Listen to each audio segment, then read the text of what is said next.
네, 1월 22일 3인 3색입니다. 오늘은 현재 치열하게 벌어지고 있는 야당 내 재편, 더민주와 국민의당, 그리고 다른 정당, 신당들의 어떤 움직임과 함께 박근혜 대통령이 입법 촉구하는 거리 서명 운동에 동참했어요. 뭐 간제 서명이다 이런 부분도 있는데, 그리고 존재감 희미한 새누리당 다 할 수 있을지 모르겠지만 해보는 대로 해보겠습니다. 먼저 더민주 당의 어떤 이 지지세가 좀 확장되고 이 김종인 선대위 체제가 출범했다. 이게 어디까지 추락하냐 이러는데 추락이 스톱하면서 좀 지지세가 올라간 측면이 있죠. 뭐 지지세 확장이라고 하는 거는 조금 과도한 표현일 수 있을 것 같고요. 일단 이제 방금 지적하신 대로 추락세가 멈췄다 이렇게 보고, 그 다음에 일단은 국민의당하고 관계에서 본다면 역전 현상이 완연했었는데 이 부분이 또 다시 재역전하는 이런 그게 왔다. 그런 점에서는 더민주당으로서는 일단 좀 안정된 분위기에서 선대위 체제로 넘어갈 수 있는 그런 객관적 조건이 형성된 게 아닌가 이렇게 봐주고, 국민의당은 이 한상진 파동 이후에 한번 국분 올라온 파동 이후에 꺾인 게 지금 아직까지 갈피를 못 잡고 계속 좀 갈짓자 행보를 하는 이런 게 지속이 되면서 상당히 지금 안팎에서 이렇게 좀 내용이 극심해지는 그런 현상이었습니다. 계속적으로 제기되어 오면서 야당을 흔들었던 문재인 당대표가 사퇴 선언이죠. 사퇴한 건 아니고 아직까지. 선대위 출범과 동시에 사퇴한다고 생각해서 오늘 출범을 했으니까요. 나머지 인생 끝나면 다음 주 초. 오늘 선대위가 출범을 했고 최고위원들이 저는 사퇴를 했습니다. 그러니까 이제 이 남은 절차가 이제 선대위 출범을 했으니까 당무위원회를 열어가지고 당무위원회에서 정권을 넘기는 걸 결의를 하면 그거로 이제 최고위원회가 비대위가 되는 거죠. 선대위가 아니고 비대위로 되면서 일체의 어떤 당무에 관한 권한 자체가 선대위 겸 비대위로 넘어가는 그런 게 완결된 걸로 됐습니다. 근데 또 다른 뽑지는 않죠. 근데 선대위 자체가 비대위가 되는. 그렇습니다. 16명 오늘 명단이 발표가 됐습니다. 예. 16일이 발표가 됐는데 면면들은 어떤가요? 면면들은 이 박영선, 최재성, 우윤건, 박범계, 유원회, 진선미, 이 중에 이제 최재성, 박범계, 진선미 정도는 친문이라고 이렇게 볼 수가 있을 거고, 그 다음에 이제 박영선 이제 대표, 전 대표, 우윤건, 또 유원회 이런 쪽은 좀 안배를 했다 이렇게 봐야 될 것 같습니다. 그 다음에 영입 인사로서 표창원, 이수혁, 김병관, 양형자, 이철이 이렇게 이제 임명이 됐고, 원외 인사로 부산의 김영춘과 광주의 이용석, 그 다음에 평택의 정장성 전 의원 이렇게 임명이 됐습니다. 그래서 김종인 위원장은 지역도 보고 또 당 갈등 구조의 여러 형태로 섞여 있던 사람들을 봉합하는 차원에서 나름대로 인선을 했다. 화합형 인선이다 이렇게 강조를 했다고 합니다. 근데 16인이면 지도부로서 상당히 많은 숫자 아닙니까? 그렇습니다. 근데 아마 여기 16인을 해가지고 거기서 이제 조금 지나면 각 위원회로 이렇게 나누는 그런, 지금 미리 발족된 게 이제 이제 영입 위원회를 그날 김상곤 위원장한테 넘겼고, 그다음에 뉴파티 위원회라 해갖고 뭐 젊은 친구들 이철이 등등이 이제 있고, 그런 식으로 아마 위원회들을 여기서 바로 만들어 나갈 거 아닌가 그렇게 봐지고 있습니다. 앞으로 추가적으로 청년 노동, 노동계 뭐 이런 부분들을 보강할 예정이다 이렇게 이야기를 했습니다. 박영선 의원이 지난주에는 상당히 거치가 주목됐었는데, 어쨌든 이렇게 잔류선언을 하고 또 선대위도 참여를 했네요. 예. 우선 뭐 여론을 이제 봤던 측면도 있었고, 본인의 설명에 따르면 이렇게 김종인 선대위원장이 영입하면서 자기 행보 자체로 이렇게 결정했다 이렇게 표현을 한 것 같습니다. 또 박영선 의원이 이렇게 남게 됨으로써 이렇게 국민의당으로서 수도권으로 지지세를 확장하는 데는 상당한 장애를 가지게 된 것도 사실입니다. 예, 전북 의원들이 이제 전번주인가요? 그 추가 탈당 움직임이 완전히 이제 차단되고 그 전원이 그 먼저 탈당한 두 분 제외하고 전원이 이제 잔류하기로 결정한 거하고 박영선 의원 이제 그 잔류하고 이게 상당히 이제 그 영향을 크게 미친다 이렇게 볼 수가 있고 한 가지는 이제 그동안 그 새정치연합이라고 하면 맨날 이제 그 주류 비주류 당권파 비당권파 이렇게 그 싸우고 아무것도 결정을 못하고 막 지지부진한 모습을 보이다가 오히려 탈당 사태가 있고 나서는 상당히 좀 이렇게 정리된 모습으로 한 발 한 발 딱딱딱 나가니까 그게 어떻게 보면 지지자들한테도 그렇고 일반 국민들한테도 좀 새로운 느낌으로 다가온다. 그 다음에 이제 추가 이제 영입 같은 게 계속 이어지고 하니까 그래서 더민주로서는 한 고비를 이제 좀 넘어선 거 아닌가 이렇게 봐지는 측면이 있는 것 같습니다. 지금 더민주의 행보를 보면 좀 진작에 했으면 아마 탈당이라든지 이런 여지도 없었을 건데 이런 이야기도 나오는데 그건 어떻게 보십니까? 그건 진작에는 그 탈당이 이루어지기 전에는 당내의 이 분란 소지가 이게 해소가 안 된 상태에서는 상당히 선택의 그게 좁았다고 봐야죠. 그런 점에서는 뭐 이 문재인 대표가 조금 더 가단성 있게 그 했으면 이까지 안 갈 수도 있었는 거 아니냐 이렇게 볼 수도 있고 또 한편으로는 막 이까지 온 것이 어떻게 보면 차악이었다. 최선은 아니라 하더라도 어쩔 수 없는 그런 과정이었던 거 아니냐 이런 측면도 있는 것 같습니다. 정당의 이제 의사결정 능력이라고 하는 부분들은 실제로 문재인 대표가 지금 같이 이렇게 빠르게 뭐 위원회도 같이 한다, 뭐 김종인 위원장을 영입한다 하는 이런 부분들이 가능한 부분들은 탈당함으로써 의사결정 구조가 보다 신속화된 그런 효과가 있는 것 같습니다. 근데 김종인 위원장 같은 경우는 어쨌든 국민의당에서는 이 국보의 이 참여 전력 등을 이야기하면서 야당 대표로서는 부적절하다 이렇게 이 공격이 심한데 그 부분들은 뭐 어떤가요? 네, 뭐 국민의당으로서 그런 이야기를 할 수 있지만 한편으로는 자신들이 그걸 한 그 윤여준 그 위원장 경우에 비슷한 그거거든요. 전두환 그 국보위원장이 비서실장을 지낸 분이고 그 다음에 뭐 그 그동안 이해창 또 후보 시절에 그 책사였고 여러 가지 그 경력이 있는 분이기 때문에 자신들의 어떤 그거는 이야기하지 않고 상대 쪽에 김종인 위원장만 이야기하는 것이 어떻게 비칠지 이런 점이 있고 그다음에 또 일반 국민들 속에서 김종인이라는 사람이 과거에 이제 국보의 핵심으로서 뭘 역할을 했다 이렇게 받아들이기보다는 역시 경제민주화의 상징이다 이런 것들이 국민들 시각에 다가오는 거 아니겠냐 그런 점에서는 너무 과거를 덜쳐내가지고 강주 사람들한테 국보위에 전두환 국보위에 참여했던 사람이기 때문에 안 된다 뭐 이렇게 하는 것이 뭐 정치적인 어떤 공격에 그거는 될 수 있겠습니다만 그렇게 공감과 공분을 일으킬 수 있을 만한 그거겠느냐 하는 거는 조금 더 봐야 된다 그렇게 봅니다. 제3자나 뭐 어떤 정치 평론가가 그런 이야기는 충분히 할 수 있죠. 그런데 자기 당이 이제 윤여준 대표를 모시고 있는 처지에 상대당을 향해서 그렇게 이야기하는 거는 썩 그렇게 뭐 이렇게 보기 좋은 모양새는 아니다 그래 싶습니다. 그런데 국민의당은 그 정체성 논란이 굉장히 심했던 것 같습니다.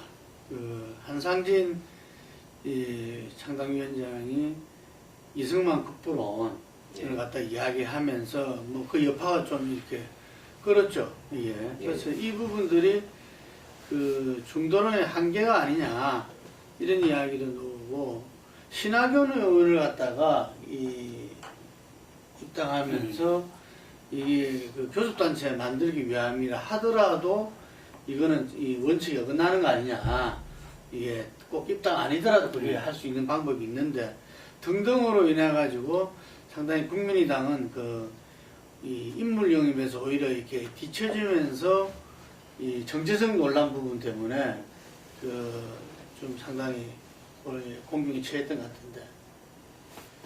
이승만 국부로는 이제 우리 현재 문제고 정리된 문제가 아닙니다.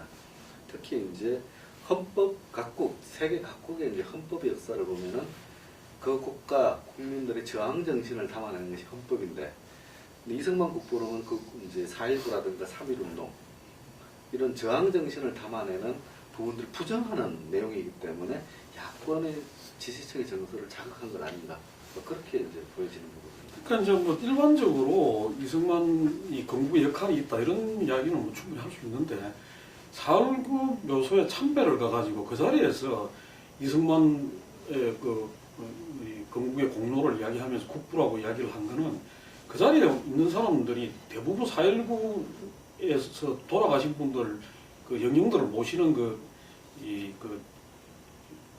묘지인데 그런 이야기를 했다는 거예요. 대단히 정치적 감각이 떨어지고 그 다음에 엄청난 그 반발을 초래할 수밖에 없는 그런 걸 한 거라고 봐야 되겠죠. 그런 점에서는 역시 학자로서의 한상진과 어떤 정치인으로서의 한상진의 어떤 그런 그 차이 내지는 어떤 스탠스 이런 것들을 잘 보여주는 게 아닌가 그렇습니다.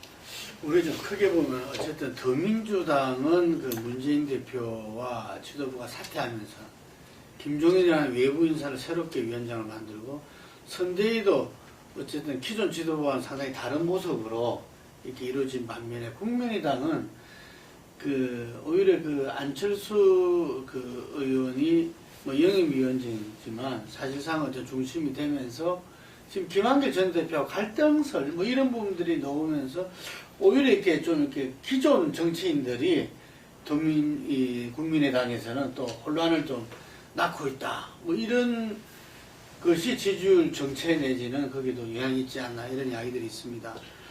예, 전반적으로 지금 이제 그 더민주 과거에 이제 새정치연합이 탈당했던 분들 행보가 국민들한테 이 어떤 정체성을 가지고 또 지향을 가지고 한 방향으로 이렇게 모아져 가지고 뭔가를 추구해 나가는 이런 모습으로 비치기보다는 이 총선이라는 어떤 그런 적을 앞두고 자기 살 길 찾는 모습으로 특히 이제 조경태 의원 같이 극단적으로 새누리당에 넘어가는 사람까지 나오는 거고 또 합류를 안 하고 이제 밖에서 간망하겠다는 사람들도 상당수가 있고 이렇게 되다 보니까 도대체 그동안 당내에서 반대했던 거는 뭐 충분히 근거가 있고 이해를 한다 하더라도 왜 저렇게까지 그 행보가 일치되고 어떤 그런 한 목소리가 나오지 않느냐 뭐 그런 것들이 그동안 새정치연합이 부정적으로 비쳤던 모습이 다른 형태로 밖에서 그 재현되고 있는 거 아니냐 이런 점이 상당히 지금부터 해결해 나가야 될 과제가 아닌가 그렇게 봐집니다. 국민의당으로서. 누구는 성장통이라고도 이랬는데 성장통이 아니라 이렇게 문제의 그 시작이다. 뭐 이렇게 이야기하는 사람도 있고요. 그래서 앞으로 많이 좀 지켜봐야 될 것 같습니다. 그런데 어쨌든 신당의 또 다른 세력들이 있지 않습니까? 그 세력들이 어쨌든 간에 뭐 천정배 그 의원, 정동영 전 의원, 그리고 박준영 지사의 그 흐름, 박준영 그 지사, 그 다음에 박주선 의원의 어떤, 그리고 김민석 전 의원, 이런 부분들이 아마 다 합당을 어느 정도 이렇게 선언을 한 겁니까? 예, 국민의당하고 별개로 나머지 지금 신당 추진 세력들은 하나로 뭉치기로 이제 결의를 했다. 거기에 구동교동계까지 같이 하는 걸로 이렇게 그걸 했다고 하는데 그 부분이 이제 현실화되면 그 부분이 바로 국민의당하고 다시 통합 논의로 이어질지 아니면 더민주하고 통합 논의로 이어질지 이거는 조금 더 봐야 될 것 같습니다. 그때까지 추가 어떻게 기우느냐는 것도 볼 거고 그 다음에 결국은 이게 이제 호남을 놓고 어떻게 경쟁하느냐는가 또 한 가지는 이쪽 분들은 대체로는 전체로는 총선에서 야권 연대가 필요하다는 생각을 강하게 갖고 있는 분이고 국민의당은 좀 그거하고 좀 생각이 좀 다른 거죠. 그런 점에서 어떻게 조정되느냐 이것도 조금 더 봐야 될 것 같습니다. 예. 어쨌든 이제 국민의당은 이렇게 호남을 정리해내지 못하면 이제 존재 기반이 상실되기 때문에 실질적으로 이쪽에 상황을 건 상황일 수밖에 없습니다. 그렇기 때문에 현재로서는 전정배 국민회의가 중심이 될 수밖에 없는데 나머지 박주선 신당이 있더라도 이쪽과 어떻게 협상을 이끌어내느냐가 향후 이제 호남 민심에 큰 향배를 갈 분기점으로 보입니다. 만약에 그렇게 이제 예를 들어갖고 천정배, 박주선, 현역 의원들이 이제 다시 그걸 하고 해가지고 잘하면 가천가천하게 이제 그 원내교섭단체를 만들 수 있을지 모르겠습니다만 그렇게 다시 국민에 나가고 합당을 해갖고 하나로 되게 되면 그때는 또 다른 문제가 굉장히 이제 그 도사리고 있을 거다. 왜냐하면 지금 김한길, 안철수만큼이나 정치 경력도 오래되고 여러 가지 이제 그 나름대로 정체성 문제나 이런 거를 둘러싸고 이 충돌하거나 갈등을 빚을 소지가 많은 분들이 이제 다시 한 당에 또 모이는 거기 때문에 거기에서는 또 내부에서 상당한 어떤 그런 그 갈등이나 어떤 진통이 예상된다 이렇게 봐야 될 것 같습니다. 어쨌든 국민의당과 신당 세력들이 뭐 미리 준비할 수도 없지만 이렇게 여러 가지 준비가 부족할 수밖에 없고 그 속에서 어떤 또 노선이라든지 정책 이런 부분도 조금씩 다 다르기 때문에 이걸 아우를 수 있는 어떤 통합의 리더십을 또 안철수 이렇게 의원이나 이렇게 갖고 있느냐 뭐 이런 부분도 또 주목해야 될 부분이라고 봅니다. 그래서 이게 아마 이 설을 앞두고 치열하게 벌어질 거라 보고 이 더민주와 국민의당 그리고 새로운 어떤 제3의 신당 세력들이 어우러지는 그 정리가 설 전에는 아마 1차적으로 되지 않을까 주목받고 있습니다. 근데 박근혜 대통령 이야기를 잠깐 하자면은 국회 심판원으로서 계속적으로 그 정치권에 대해서 이 네거티브를 해왔는데 드디어 경제단체 주도 입법 청원 운동이 현직 대통령이 그 동참했어요. 그래서 이 야당에서는 간제운동이다 이렇게 비판도 하고 하는데 이거 어떻게 보고 있습니까?